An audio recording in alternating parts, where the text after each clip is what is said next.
You explained yourself again today. Maybe it was in a message you spent 20 minutes composing, and then rewrote 3 times before sending, trying to get the tone exactly right. Maybe it was in a conversation where you found yourself justifying a decision that required no justification, to someone whose approval you realized halfway through you were not even sure you wanted. Maybe it was quieter than that, an internal explanation, the version you rehearsed in your head of what you would say if someone asked, the preemptive defense of a choice you had not yet made, to a person who had not yet questioned it. You do this more than you realize. And the exhaustion at the end of a day of social interaction, the specific tiredness that does not respond to rest because it is not physical, is, in significant part, the exhaustion of this, of the continuous, largely unconscious work of managing how you exist in other people's minds. Carl Jung understood something about this dynamic that most people spend their entire lives never quite seeing clearly. He understood that the compulsion to explain yourself, to continuously justify your reality to others, to seek their understanding, as though their understanding were necessary for your experience to be valid, is not simply a communication habit. It is a form of psychological dependence, and like all forms of dependence, it has a specific mechanism. Someone else holds something you believe you need. In this case, not money, or security, or physical safety, something more intimate and more difficult to acknowledge, their accurate perception of you. Their confirmation that what you feel is reasonable, that what you choose makes sense, that who you are is something they can accept and endorse, and agree to recognize as legitimate. And as long as you need that confirmation, as long as the validity of your inner experience depends on whether someone else correctly perceives it, you are, in the most precise psychological sense of the word, controllable. Not necessarily through deliberate manipulation, though that too, but through the simple, structural fact that whoever holds something you need has leverage over you, even if they never consciously use it, even if the leverage is never overtly exercised. The dependence itself is the control. And this video is about what happens when you finally stop. To understand why the explaining feels so necessary, why stopping it is so difficult, why the absence of it creates a quality of anxiety that is almost physical in its intensity, you have to go back to where the pattern began. Because no one develops this compulsion without reason. It is not a personality flaw. It is not weakness in any straightforward sense. It is the entirely logical outcome of a learning process that began very early and was reinforced with remarkable consistency across the years that followed. The learning process went like this. At some point, many points actually, accumulated across the years of childhood and adolescence, expressing the genuine inner experience, produced a specific and reliable consequence: rejection, withdrawal, disapproval. The particular discomfort that a child or young person feels when the adults or peers whose acceptance felt necessary did not receive what was offered with the warmth or recognition the moment needed. You felt something real. You expressed it honestly. And what came back was not understanding. It was correction, or dismissal, or the particular silence that communicates that what you felt was too much, too intense, too inconvenient, or simply wrong. The mind, operating with the ruthless efficiency of a system calibrated for survival, drew the logical conclusion: raw expression is not safe. Understanding does not arrive automatically. It must be earned, through careful presentation, through the selection of words that are most likely to produce the desired reception, through the preemptive management of the listener's potential objections, through explanation. And the more this worked, the more careful explanation produced a warmer reception than honest expression had, the more deeply the equation embedded itself. Explanation equals safety, silence equals risk, and eventually, the equation stopped feeling like a strategy and started feeling like simply how communication worked. Like simply what was required for a person like you to exist in acceptable form in the social world. Jung identified the structure that forms around this equation with a precision that changes how you see it once you encounter it. He called it the persona, and in its full meaning, not the simplified version that reduces it to mere social politeness. The persona is the psychological architecture that develops when a person's sense of safety becomes organized around managing how others perceive them. The persona is built from approval, from the accumulated record of which expressions, which behaviors, Which versions of the self received warmth, and which received withdrawal? From the gradual, largely unconscious process of editing the genuine self into a form that the social environment has demonstrated it can accept. The result is a self that functions well in social settings, that knows how to read rooms and calibrate responses, and present the version of itself most likely to produce the desired reception, but that has, over years of this calibration, drifted significantly from what is actually genuine, from the unedited experience that precedes the editing, from the actual reactions, the genuine opinions, the honest responses that get processed through the management layer before they are ever expressed. The persona, as Jung understood it, is not a lie exactly. It contains real aspects of the person. But it is never the whole person. It is the whole person minus everything that did not survive the editing process. And the editing process, driven by the equation that explanation equals safety, tends to remove the same categories of material repeatedly. The anger that might make someone uncomfortable. The need that might make someone feel burdened. The opinion that might produce disagreement. The boundary that might make someone withdraw. The honest assessment of a relationship or a dynamic that might threaten the other person's preferred version of it. All of this goes into the shadow, into the part of the self that is not presented, not explained, not managed for reception, not because it does not exist, because the social learning has established that its expression is not safe. Here is the dynamic that most people in the explaining trap never see clearly enough to name. When you explain yourself, when you devote significant energy to ensuring that someone else correctly understands your intentions, your feelings, your choices, your reality, you are communicating something beneath the explanation, not in the words themselves, in the act of explaining. You are communicating that their understanding of you is necessary, that without their correct perception, something about your experience is incomplete or invalid, that you need them to get it right before you can rest. And this communication, this signal that your psychological stability depends on whether they understand you, is information. Useful information if the person receiving it is inclined to use it, because a person whose stability depends on your understanding of them can be destabilized by withholding that understanding, can be moved by threatening to misunderstand them, can be managed by holding the possibility of correct perception just out of reach. This is not always conscious. In fact, it is rarely fully conscious. But the dynamic is real whether or not anyone in it has explicitly recognized it as a dynamic. The person who needs to be understood is vulnerable to the person who controls whether they are understood, not through any dramatic assertion of power. Through the simple structural fact that they have positioned the other person as the holder of something they need. Jung understood this mechanism with a precision rooted in clinical observation. He had watched it operate across enough relationships, in enough different forms, to recognize it as something more fundamental than individual personality. It was, he believed, one of the primary mechanisms through which human beings unconsciously controlled each other, and through which they unconsciously consented to being controlled, not through force, through the dependence that the need for understanding creates. The people who benefit most from your compulsion to explain yourself are not always the ones you would identify as manipulative. In fact, the most powerful version of this dynamic operates in relationships that contain genuine care, in families where love is real, but understanding is used as a lever, in friendships where genuine warmth coexists with the subtle use of confusion as a tool for maintaining closeness, in relationships where the partner sincerely loves you, but has also, without fully realizing it, organized their sense of security around having consistent access to your interior, around knowing where they stand with you, around the reassurance that comes from your continuous willingness to explain and justify and make your inner life legible to them on demand. When that access is reduced, when you begin explaining less, justifying less, making your interior less continuously available, the disruption is felt, not always as anger, sometimes as concern. You seem distant. You seem closed off. Is something wrong? Are you okay?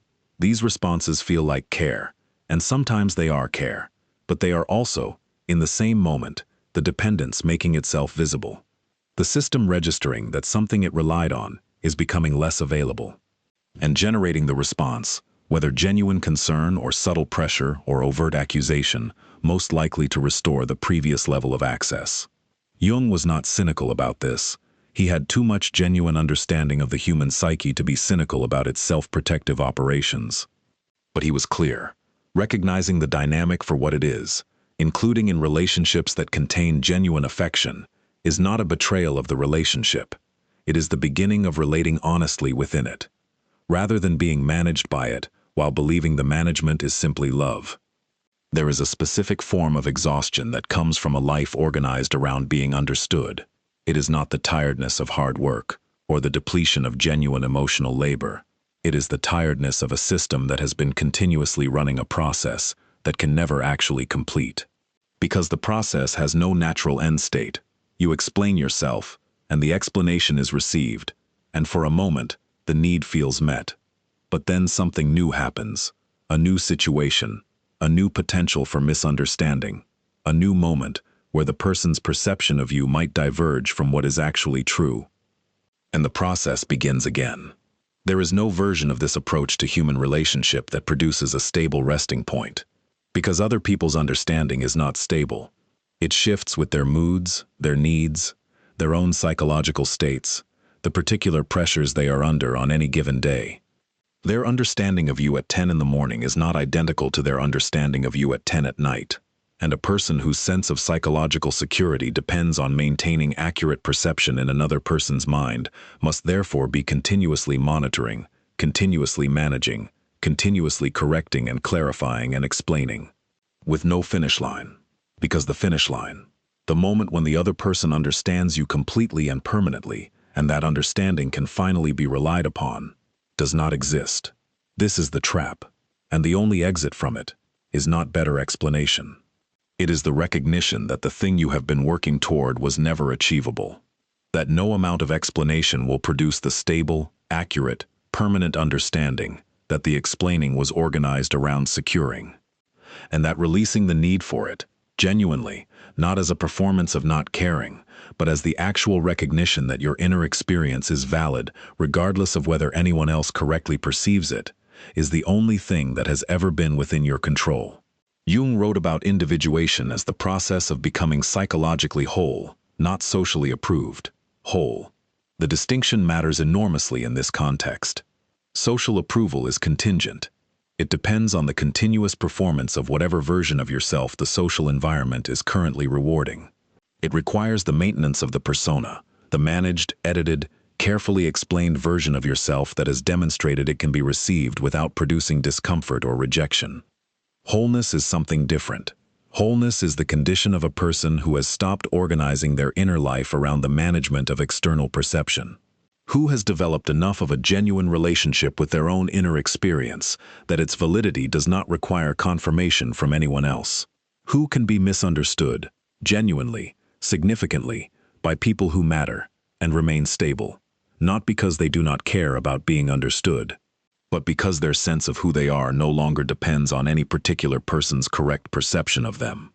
This is what becomes possible when the explaining stops, not the absence of communication, the presence of communication that arises from a different place, from genuine desire to connect rather than from fear of being misperceived, from the choice to share rather than from the compulsion to justify, from a self that is already stable rather than from a self that is seeking stability through the management of how others see it.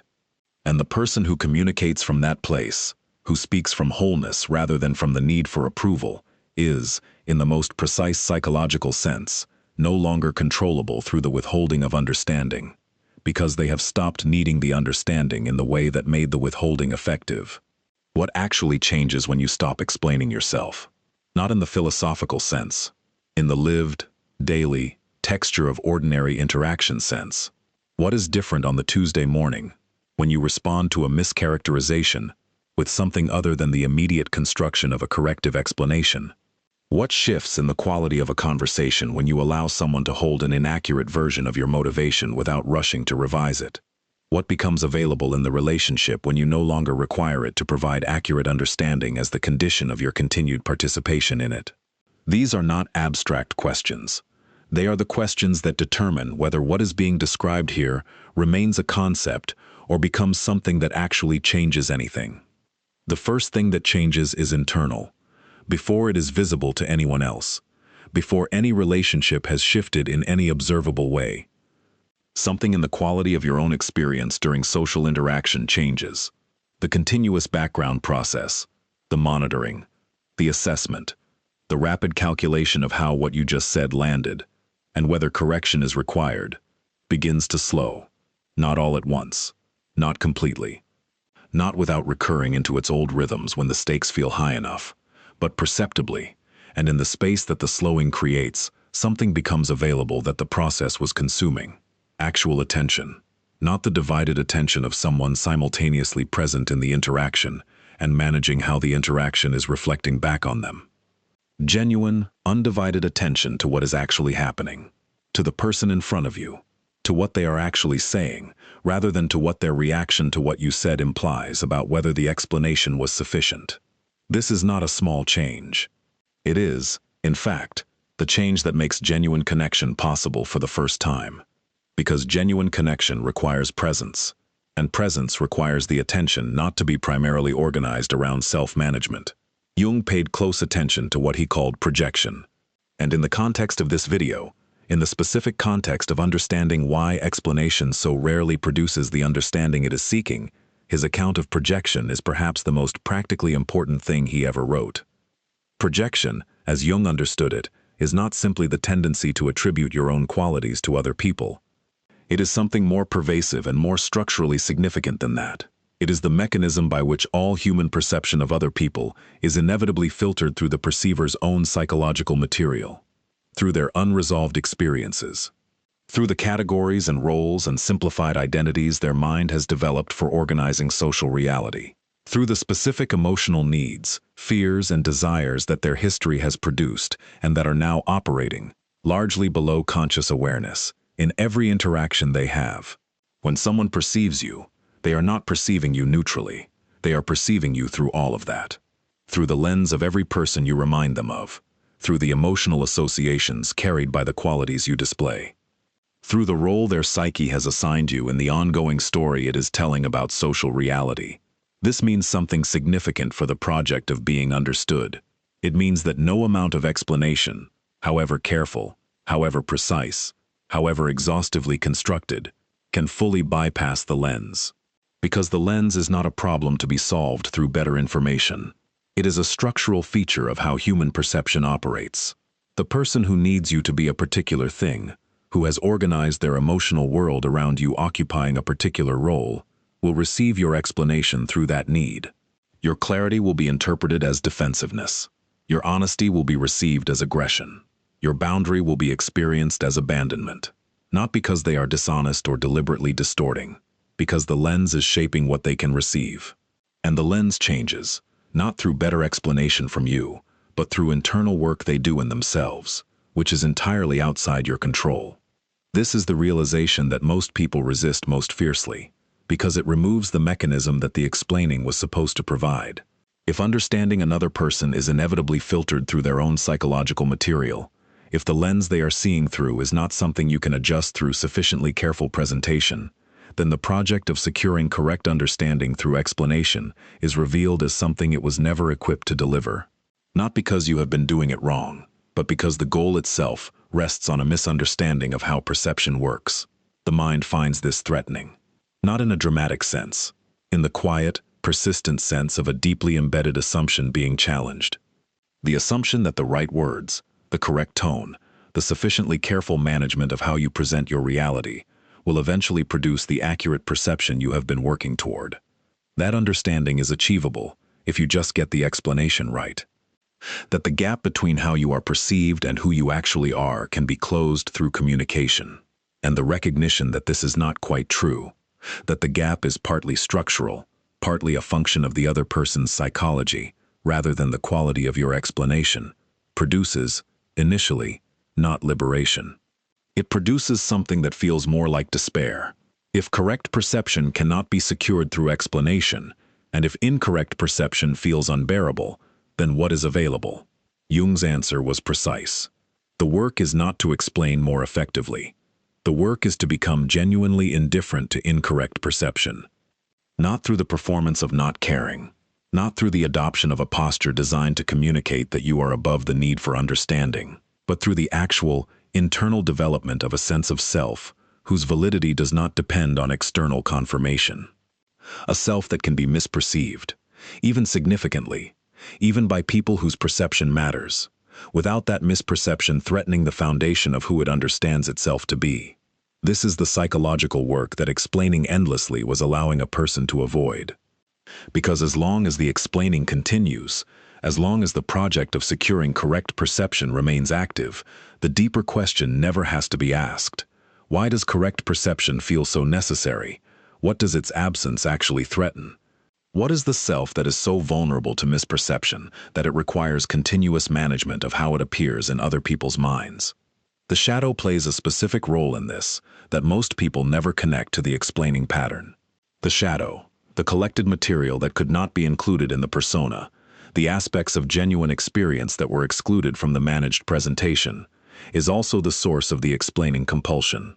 Because the explaining is not only about securing understanding, it is also about controlling what is seen, about ensuring that the version of yourself that arrives in other people's perception is the version you have approved for distribution.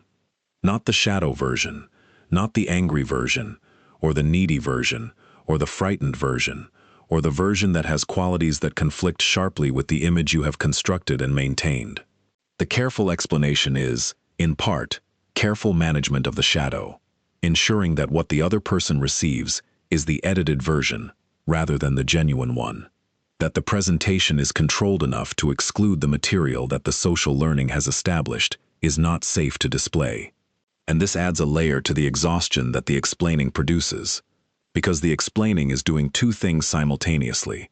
It is seeking understanding, and it is concealing what, if genuinely seen, might not produce the understanding and acceptance it is seeking.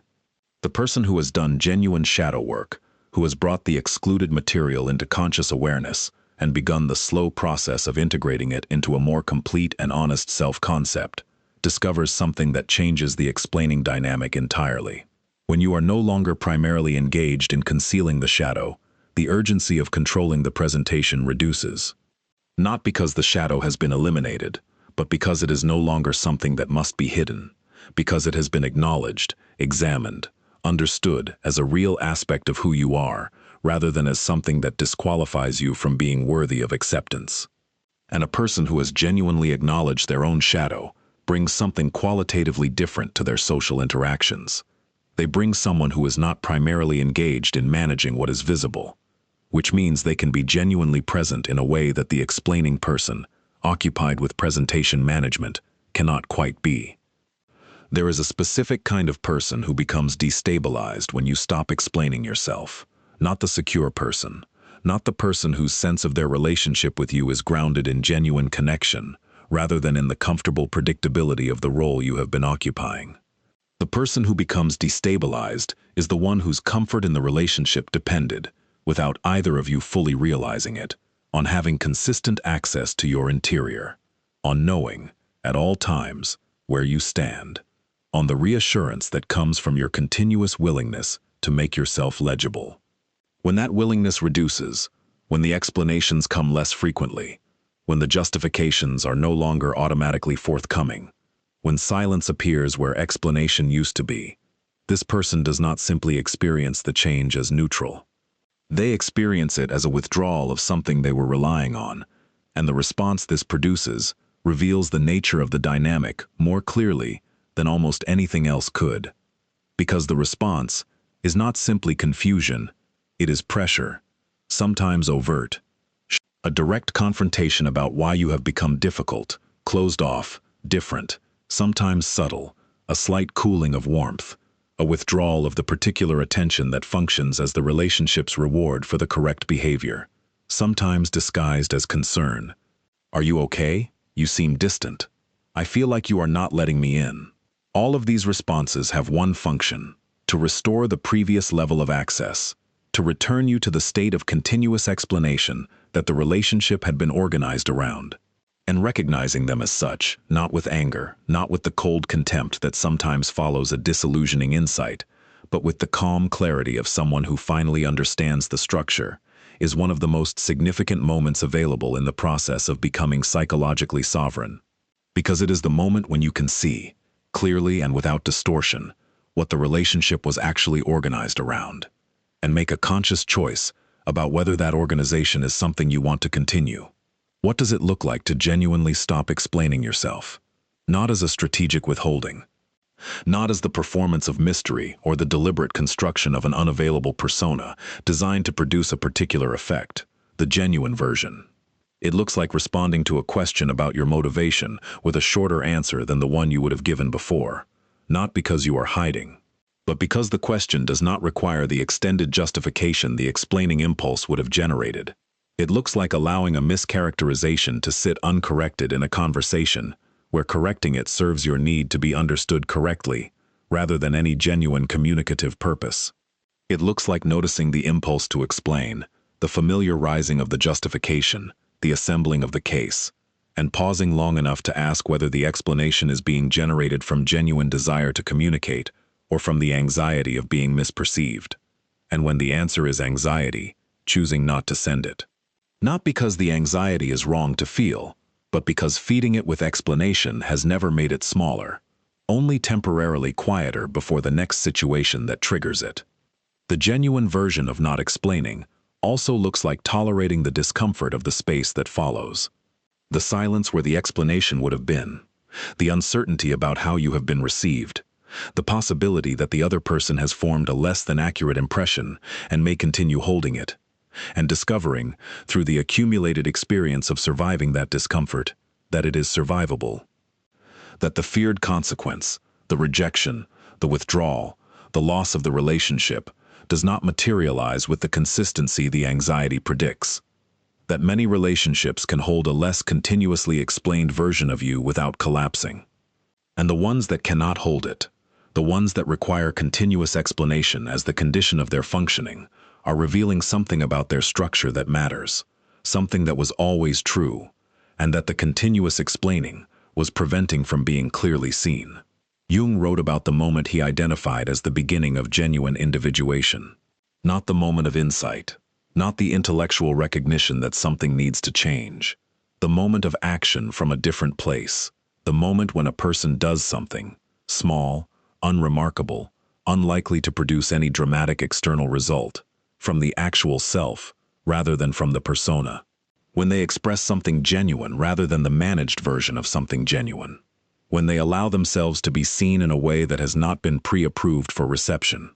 When they respond to the impulse to explain with the question of whether the explanation is genuinely required, and choose, in that moment, to find out what happens without it.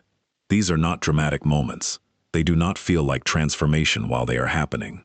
They feel like small, slightly uncomfortable choices against a very strong and very familiar current. But they accumulate. And what they accumulate into, over time, is a self that is gradually becoming less dependent on external perception for its stability. That is developing the capacity, slowly, imperfectly, through the ordinary experiences of daily social life, to exist in its own right, without requiring anyone else to correctly see it, for that existence to be valid. Without needing the explanation to land correctly for the experience it was explaining to be real. Without depending on being understood for the understanding of itself to remain intact. This is what the title of this video is pointing toward. Not a strategy for becoming less readable. Not a technique for projecting an air of mystery. The genuine psychological development of a self whose validity is internal rather than externally located, whose stability does not depend on the management of perception, and which is therefore, in the most precise and most important sense of the word, genuinely free. Not free from relationship, not free from the genuine desire to be understood, which is a real and human desire that does not disappear, but free from the dependence on understanding that made every relationship, however warm, a site of continuous negotiation about whether you were being correctly perceived. Free from the control that dependence enables, and free, for perhaps the first time, to communicate not from the need to secure accurate perception, but from the genuine desire to actually connect, which is what communication was always for, before the explaining took it over. If something in this reached a specific and recognizable place in you, Leave one word in the comments that describes what you have been over-explaining for the longest time, because the moment you name it is the moment you begin choosing whether to keep explaining it.